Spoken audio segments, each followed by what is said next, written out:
In the news tonight, the battle for the Calypso crown, one of the biggest competitions on the Cropover calendar, begins shortly.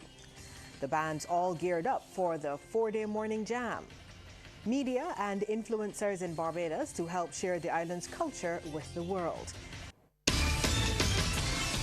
Broadcasting from our studios in the Pine St. Michael, this is CBC NewsNight, starting now. Very good evening to you. I'm Lisa Broom. Thank you so much for tuning in. In our top story tonight, in just under an hour, one of the biggest events for the Cropover season kicks off. It's the Courtesy Garage Pickety Crop Final, a competition that sees 18 of the island's finest Calypsonians performing some of their best social commentaries for this year, and it's all in a bid to claim the title of Calypso King. The crown is currently being worn by Ian Webster, with 17 contenders seeking to dethrone him. And we hope to bring you more on that story later in the news. Well, not long after the Pickety Crop Final, Bridgetown is expected to come alive for this year's Koiman 4-day morning jam. While the annual event has attracted more bands, some band leaders have seen a fall off in their numbers. We have more from Rianne Phillips. As in previous years, thousands are expected to be on the road, behind the trucks and lining the route in Bridgetown for the 1 a.m. start of the Koiman 4-day morning jam. Among them will be Randolph Woodruff and his revelers from Tropical Splash 4-day band. 4-day, my team is Parfum, French perfume, so that's what I'm playing the pun on. And looking at numbers, the numbers are definitely down. This is from last year, and this is something that the majority of band leaders have been discussing over the last few weeks. The win in the numbers is based on one or two factors. The first one, there's violence, the increase in violence, and the second thing too, private jumps. Those I will relate to the 1 and 2, and next to also inflation. People, money last minute, they're trying to see what ends they can meet first before they can come out and buy costumes. But that's a major thing. Brian Worrell from Colors has also noticed a fall off, but he will have just under 1,000 on the road. It's hard. Sponsorship, hard. Cost of everything, shipping, material costs. We do the band locally on the ground, 100% locally on the ground. We just import the raw materials, but from there on it's over to us, but the shipping has been a nightmare. Despite the challenges, his team intends to have a good time as they pay tribute to one of their departed supporters. The theme for 4-day morning is Renegades, and that is a tribute to our previous resident DJ John Doe, and that was his team. So we were trying to get it done for last year, but based on when things happened, we were a little bit off in terms of planning for that, so we decided to do it this year. Revelers will be on the road well after sunrise as the jump finishes along the mighty Griner Highway. Rianne Phillips, CBC News. And as part of the island's Cropover 50th anniversary celebrations, the Barbados Tourism Marketing Inc. has invited a number of influencers and medias from overseas territories. The Minister of Tourism and International Transport, Ian Gooding-Edgell, says the annual Sweetest Summer Festival attracts thousands of virtual visitors annually, serving as an economic stimuli for the tourism sector during the summer period. He was speaking during a welcome reception for influencers and visiting media at the Hilton Barbados Resort. The visitor statistics from our key source markets, the United States, Canada, the United Kingdom, Europe, Latin America, and the Caribbean, indicated 38% increase in visitors during the Cropover season in 2023 compared to the previous year, and we anticipate a similar trend for this year. Visiting media and influencers hail from the US, the UK, Ireland, Canada, Latin America, Trinidad and Tobago, Guyana, Jamaica, and guests from Ghana and Nigeria. The BTMI's Chief Executive Officer, Andrea Franklin, says their visit is a reflection of the BTMI's extensive global marketing public relations strategy to strengthen Barbados's presence in key source and emerging markets. The diversity throughout the groups represented here gives us an additional measure of reach to our target audiences. We rely on you to spread the word of all that Barbados has to offer, and you have the privilege of assisting us in placing our 166 square miles at the forefront. You are providing the lens through which your captive audience and avid readers and followers can gain insight to Destination Barbados and be ultimately prompted to travel here. Ministry of Education, Technological and Vocational Training has presented 4 digital acuity charts used for vision tests to the Ministry of Health and Wellness. The charts are to begin the screening process of youngsters starting school. Chief Education Officer Dr. Ramona Archer Bradshaw says this is an important step in supporting children in achieving success in their academic life. According to her, the early detection of vision problems can lead to the prevention of learning loss and visual impairment. She was addressing the presentation ceremony at the Queen Elizabeth Hospital.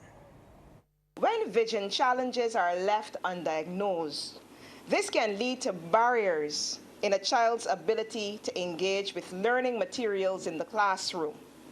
Such challenges can cause difficulty in focusing on text and/or in seeing the chalkboard. Vision problems which are not addressed can impact a child's hand-eye coordination, motor skills, and the child's ability to pay attention. Thus, early screening allows for timely intervention. Meanwhile, Chief Medical Officer Dr. the Most Honorable Kenneth George says the donated digital acuity charts will be used at 4 polyclinics to screen thousands of children. We're given the challenge to also embrace screening hearing programs.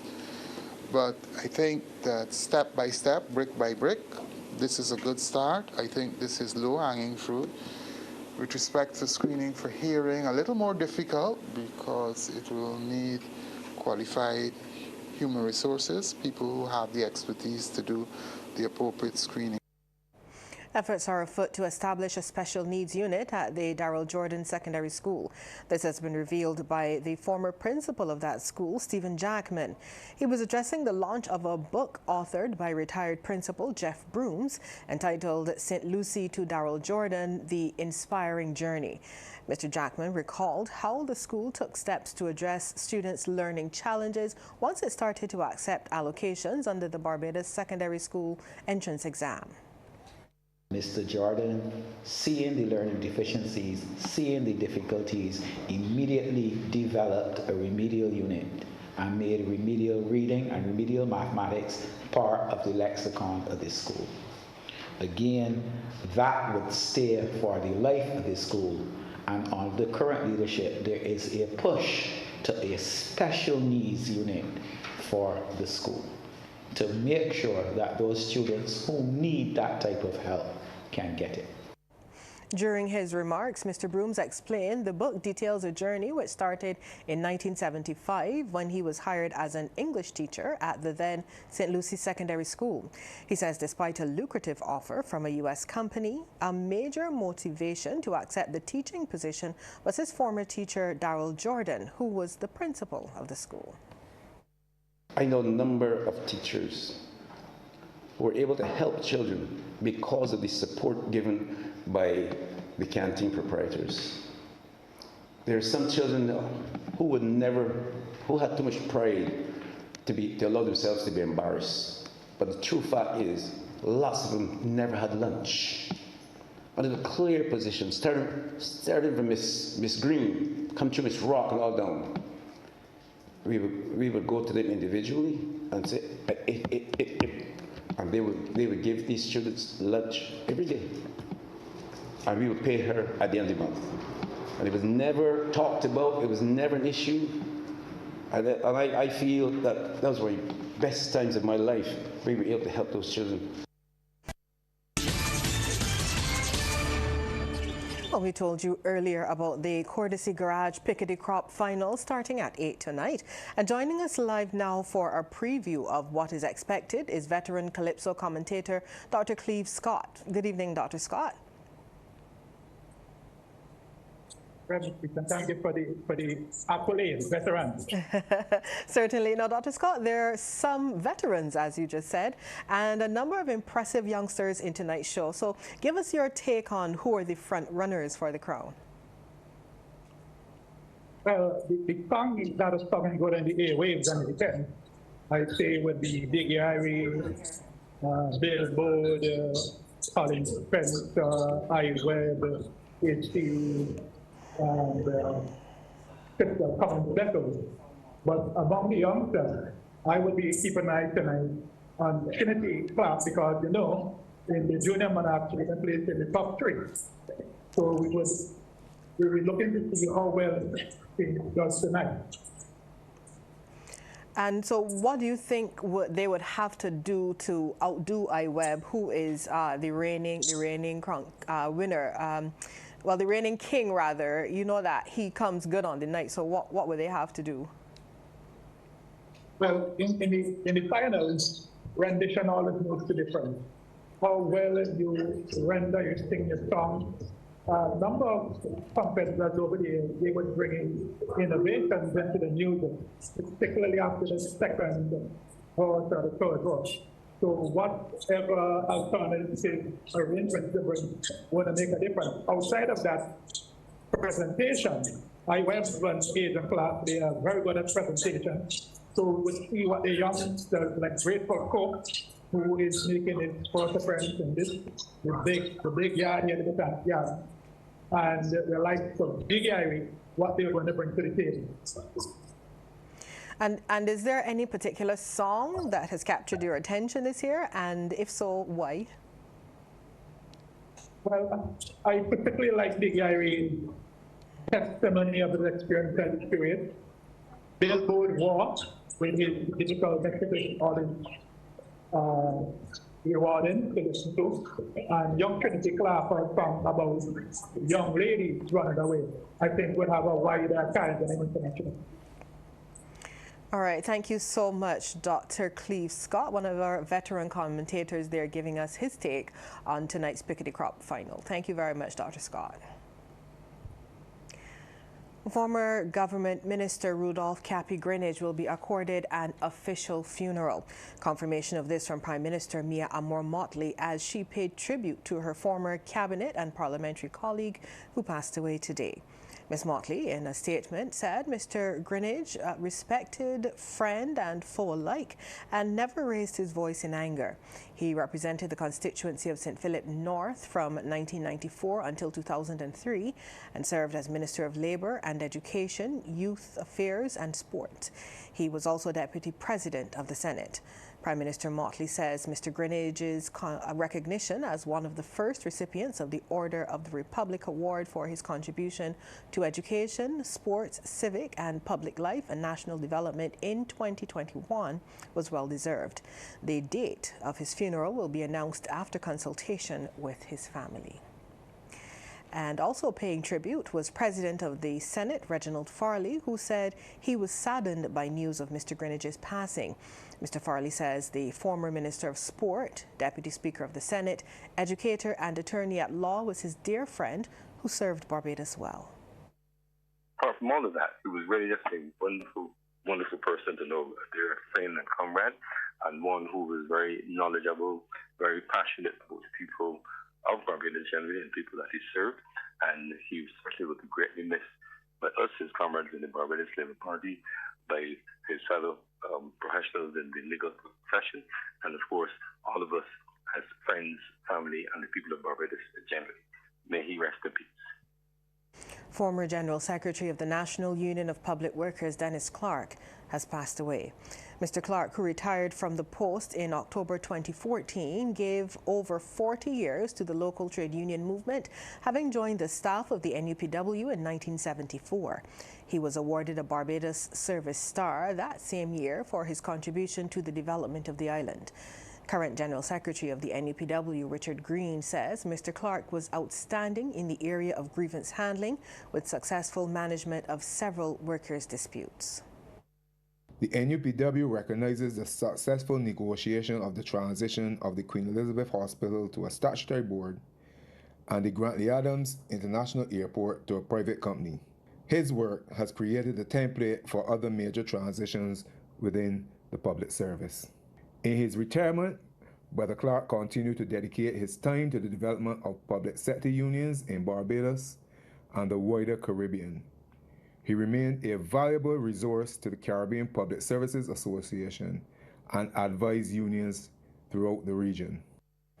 Former Deputy General Secretary of the NUPW, Derek Alleyne, recalls Mr. Clark was passionate about his work and was instrumental on many government subcommittees which dealt with, among other things, establishing performance appraisals as well as job reclassification. The news in the past, we had been working on the state organization's response to some of the issues in Barbados. We had meetings up to a couple of months ago, and we were planning to do several things. In particular, we wanted to spend time dealing with the situation of the home helpers whose pensions have been a major concern for Dennis. I know if you greatly miss. The Congress of Trade Unions and Staff Associations of Barbados has also been paying tribute to the late trade unionist. CITUSAB General Secretary Dennis DePisa said they are saddened to learn of Mr. Clark's passing. His passing can best be described as a colossal loss to the Barbadian labour movement. He was a stalwart of labour who made significant contributions to Barbados and the regional labour movement. He will be remembered for his in-depth knowledge of the workers of the public service and for his strong advocacy and representation on behalf of public sector workers. CITUSAB joins in mourning his loss and expresses its heartfelt condolences to his family at this time of their bereavement. Minister of Labour, Social Security and Third Sector Colin Jordan says the trade union movement in Barbados and the Caribbean has lost a stalwart. Mr. Jordan recalls Mr. Clark was direct and straightforward in his interactions and remained pleasant and professional even if he did not agree with you. He says the former General Secretary of the NUPW believed in advancing the cause of workers in Barbados and particularly advancing the cause of workers employed by government. The minister notes Mr. Clark's commitment to the regional movement was probably best seen when he took on the responsibility of researching and chronicling the development of trade unionism in the public service across the Caribbean. He believes Mr. Clark's legacy will live on through his work and that book titled Caribbean Public Service Unionism.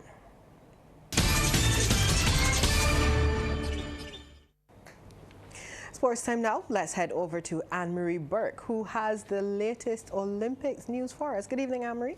Good evening to you, Lisa. Yes, I obviously do, and all about Barbados as well, as top Barbados sprinter Tristan Eveling didn't advance to tomorrow's women's 100-meter semi-finals after bowing out in today's heat 1 at the Paris Olympics. Eveling's season's best of 11.03 seconds would have allowed her to fight another day, but she only managed to place 6 in 11.55 seconds. The winner of Eveling's heat was Sha'Carri Richardson of the United States, the fastest woman this year, as she clocked 10.94 seconds. Barbados Olympian Matthew Wright is admitting that before the Paris Olympiad, he figured only 2 more years of competition. But after his performance, he's considering an extra 2. Wright finished 34th out of 55 competitors earlier this week in the men's triathlon in Paris. However, he told CBC Sports the Los Angeles Olympics in 4 years' time is a decision that would have to be agreed upon by his entire team. Wright says the response he has received from Barbadians after the triathlon has been overwhelming, and he just wants to say thank you. People that have reached out to me from primary school days, secondary school days, people like, friends of a friend, of a sister, of a cousin, you know what I mean?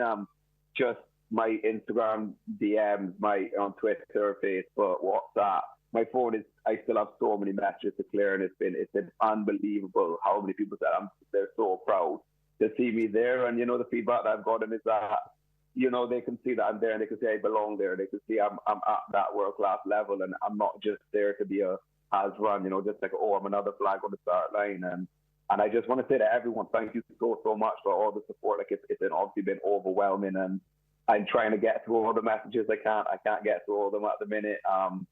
but it's been unbelievable, Mark. Like, I can't even tell you the feedback. As I said, I realized that the Olympics is like nothing else.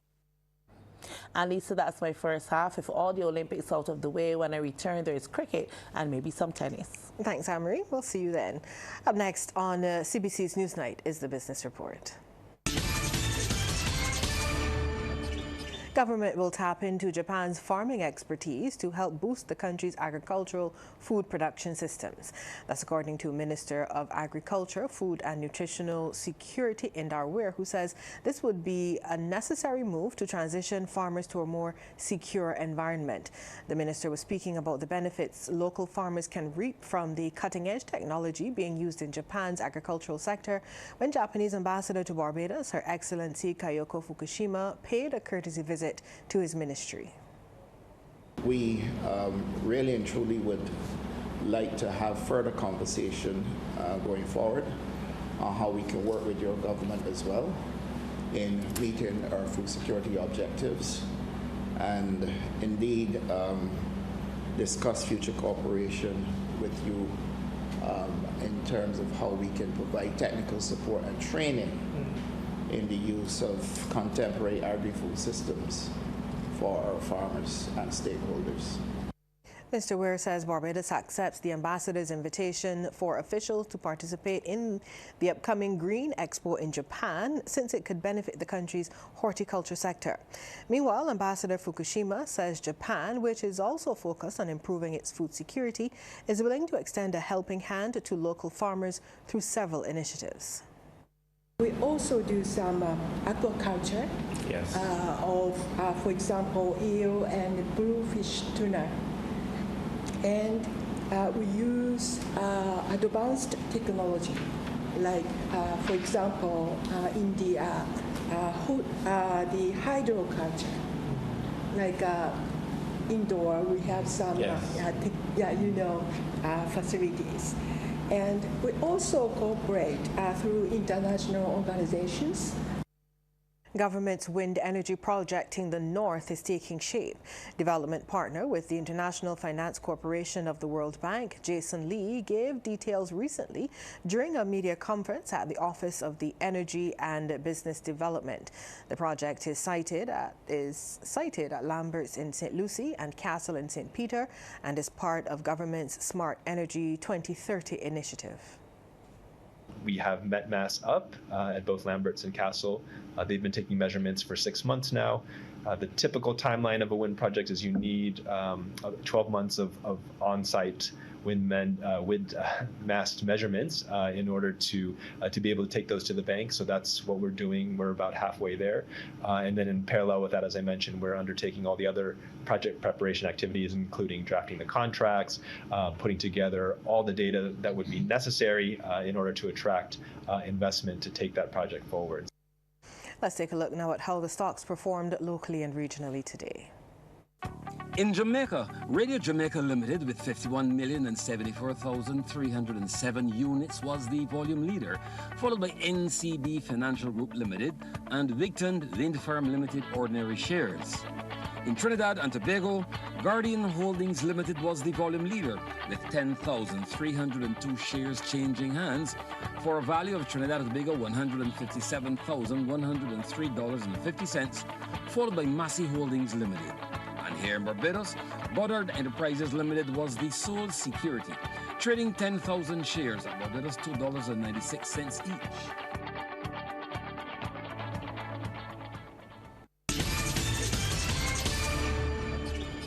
Let's welcome Anne-Marie back for the second half in sports. Anne-Marie, you promised us cricket. Yes, and I'll start with the news that having missed the England Test series with a knee injury he sustained in the county championship, Barbados pacer Kemar Roach is returning to the West Indies Test squad for the 2-match home series against South Africa. In other news from the team selection, fellow pacer Alzari Joseph is being rested, so wicketkeeper batter Joshua De Silva is taking over the vice-captaincy duties. Kevin Sinclair hasn't been considered as he is still recovering from a fractured left forearm. He was struck by a ball from Mark Wood in the England series. Jeremiah Louis, who picked up a hamstring injury and withdrew from the third test against England, and Akeem Jordan, who replaced him, have both been excluded. Kurt McKenzie, who managed only 33 runs in the 3 tests against England, has also been left out along with Zachary McCaskey and Akeem Jordan. Those coming in are Jomel Warrican, Justin Graves and the uncapped Brian Charles. So the West Indies test squad to face South Africa reads Craig Brathwaite as the captain, Joshua Da Silva vice-captain, Alec Anthonys, Casey Carty, Brian Charles, Justin Graves, Jason Holder, Kevin Hodge, Tevin Imlach, Shamar Joseph, Mikhail Louis, Gudakesh Moti, Kima Roach, Jaden Seals and Jomel Warrican. The first test begins on August 7th at the Queen's Park Oval in Port of Spain, Trinidad. Meantime, rain forced an early end to day 3 of the 4-day warm-up match between the West Indies Championship 11 and South Africa in Trinidad and Tobago. Resuming their first innings on 172 for 2, South Africa closed the day on an 11-run lead of a 408 for 8. This is in reply to the West Indies Championship 11's first innings total of 397. Ada Markham has so far top scored with 82, while Ryan Rickerton made 80. Well, the regional under-19 double crown cricket champions are back home. The successful Barbados squad, who captured both the Cricket West Indies Rising Stars on the 19 two-day and 50-over championships in St. Vincent and the Grenadines, returned home recently to a big celebratory greeting from family, friends and local cricket officials at the Granny Adams International Airport. Head coach Sharon Campbell told CBC Sports that the results did not come as a surprise to him. We normally prepare pretty well for tournaments. We obviously had a local season. They had a camp leading into the tournament. So the guys were basically had a few games before the tournament. So that worked out really well for us. We were surprised how good the conditions were in St. Vincent. Everything seems normal. So it was easy for the guys to focus. Once we get to St. Vincent, then we started our practice session. And that leads us into the matches, and all the guys were well prepared. We hit the ground running from game on, and the guys stuck to the plans. Although the batting wasn't the strongest in this tournament, but the bowlers really held their own, and the lower half of the batting really did well. That's why we were so confident. Aston of Hurricane Beryl delaying the championships prior to the team's arrival. Assistant coach Dexter Toppin said the youngsters adjusted with no issues. The preparation really went great. But you always believe the environment. We prepared here, but the environment in St. Vincent was a lot different. And the boys just buy into our plans, and I think that they worked very hard and they deserved what they did. And I think that at the end of the day, it was good for Barbados cricket. And I hope that we can see this trend going forward and we can win more tournaments. And all in all, I think that the boys really played some good cricket. Barbados has done very well in terms of their development, and I hope that it can spread through the region, because when you look at the tournament, there's no team get batting points outside of Barbados, and that's something that we got to look at going forward. I think we need to put a lot of work in our batting. The bowling stock is not bad, but I think that at the end of the day, if you want to go forward in international cricket, you have to have good batsmen where they can bat long, and this tournament proved that we need to work on our batting. Nathan Seeley is a proud captain as he bowls out of this level of cricket on a high. It's a really proud moment, honestly. My final year to come back and be double crown champions is everything I really wanted. You know, playing regionals from 2019, I think it's my third on the 19 year, came second twice. So to come back my final year and to not only win 1 but 2 titles is lovely. We have our chats before, so like everyone is well aware in the team what's really going on. So it's not really a surprise when certain decisions are made, because as I said, the guys know, so it's all good actually. Just want to say thank you, to be honest, and forever grateful, and thank you to everyone for supporting me and to continue supporting me, and it's a really proud moment to be here right now, so thank you. Darian King, Barbados' #1 tennis player, is the champion of the inaugural Southwest Open played recently at the Tennis Center in Wildy. King triumphed in the final in straight sets over Simon Lewis. What started off as a tournament of 20 boiled down to the top 2. Darian King, Barbados' top player, went head-to-head with Simon Lewis. The match began with a powerful serve from King on the left side of the court, and Lewis matched that energy to keep the rally going. But he lost that momentum, striking a lob that landed outside of the court to give King the first point. Lewis quickly found his footing in the match to gain his first point as well, after King's forehand was just too powerful, driving the ball long. King found back his groove with a serve coming off of Lewis, and the rally went on. Lewis then found the top of the net, giving King enough time to build up his momentum, striking a shot that would bounce off the service line, but couldn't be controlled by Lewis, who then sent the ball long to give King the point. The rallies continued as the skills of these two players were shown off, but in the end, it came down to King.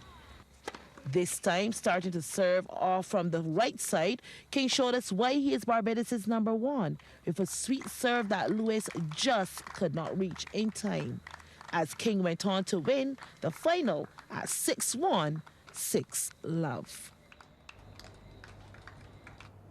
And that's it for sports. Back to you, Lisa. Well, that's our news for tonight. Thank you so much for tuning in. Have a wonderful weekend and do enjoy safely.